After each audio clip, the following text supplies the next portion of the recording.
জানেন কি এই পৃথিবীতে কোন ধর্মের আগমন ঠিক কোন সময়ে ঘটেছিল? চলুন ইতিহাসের পাতা থেকে সেই সত্যটা জেনে নিই। লিস্টের 4 নম্বরে আছে খ্রিস্ট ধর্ম। প্রায় 2000 বছরের পুরনো এই ধর্মটিকে বর্তমানে 230 কোটিরও বেশি মানুষ মেনে চলে। তারা মূলত হজরত ঈসা আলাইহিস সালাম বা যিশু খ্রিস্টের অনুসারী হিসেবে পরিচিত। তালিকার 3 নম্বরে আছে ইহুদি ধর্ম।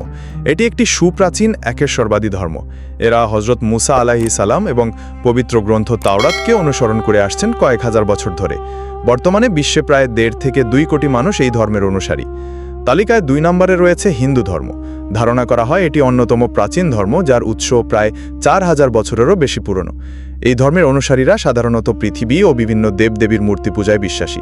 বর্তমানে প্রায় 120 কোটি মানুষ এই ধর্মের অনুসরণ করেন। আর 1 নম্বরে আমরা জানব ইসলাম ধর্ম সম্পর্কে। ঐতিহাসিকভাবে প্রায় 1400 বছর আগে মহানবী হজরত মুহাম্মদ সাল্লাল্লাহু আলাইহি ওয়াসাল্লামের মাধ্যমে এই ধর্মের আনুষ্ঠানিক প্রচার শুরু হলেও ইসলামের শিক্ষা আসলে আরও গভীর। মূল বিশ্বাস অনুযায়ী পৃথিবীর প্রথম মানুষ হজরত আদম আলাইহিসসালামই একজন মুসলিম এবং আল্লাহর পক্ষ থেকে ইসলামের বিধান পেয়েছিলেন।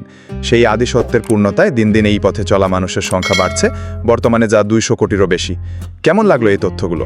ইতিহাসের পাতায় এমন আরও অনেক অজানা অধ্যায় লুকিয়ে আছে। এই ধর্মগুলোর ইতিহাস কি আপনাকে নতুন কিছু জানতে সাহায্য করলো? আপনার মতামত কমেন্টে আমাদের জানান।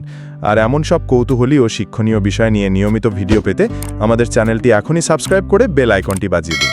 আপনার সময় সুন্দর হোক।